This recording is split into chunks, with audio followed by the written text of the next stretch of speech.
Be honest here, Martin. Do you think there's an argument to be made that Salah is actually the most informed player in the whole of Europe? I mean, there's some big names there. Bruno Fernandes at Manchester United has just been electric since he joined the Red Devils.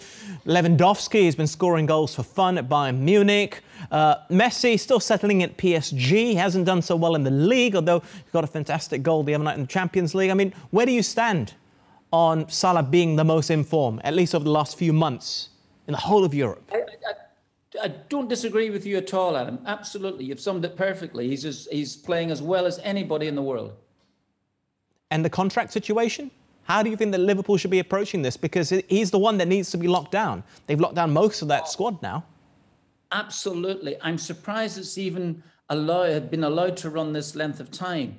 Absolutely. Get him in a room. Lock him in. Tie him up. The old handcuffs. Get him there. Get the agent in. Honestly, and he could not be in a better position for negotiation in his life. How much of a role, Martin, because of your experience, your vast experience in management, do you think Jurgen Klopp is having in the contract renewal for Mo Salah? Do you think he's urging those higher above him to get it done as soon as possible? How much of an active role do you think he can play in the structure within Liverpool? Adam, you make a very, very interesting point.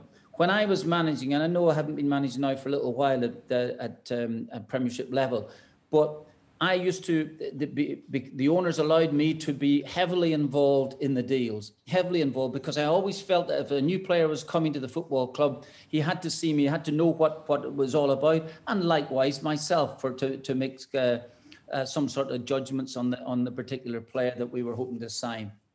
And in terms of renewal of contracts, players like James Milner, for instance, Gabby Bonlahor, players at Aston Villa that I really loved, absolutely involved in renewal of contracts as well. It has been a strange thing over the last number of years where managers or coaches, as they want to be called, seem to have a lesser say in these proceedings. You would have thought that Jurgen Klopp, who is very, very influential at Liverpool, would have been saying to the owners, you've got to do this. You've got to get this sorted out. So in the background, I'm quite sure that he must be, if it was me, I would be imploring the owners to get this sorted out. And because it's there for all to see, it's so clear.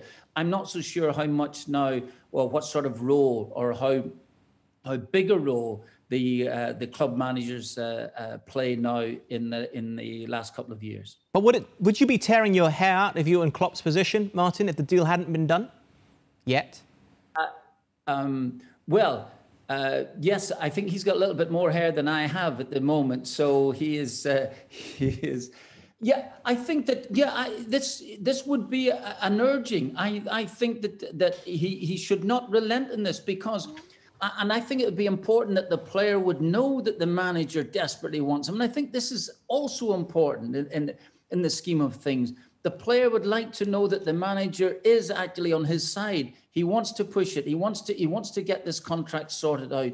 And this would be something every day. Now, I'm speaking in the dark here in this aspect, and I'm quite sure all of these things are happening. But I would be, I would make it absolutely sure, or make it certain that the player would know that I'm very much on his side and I want to get this sorted out.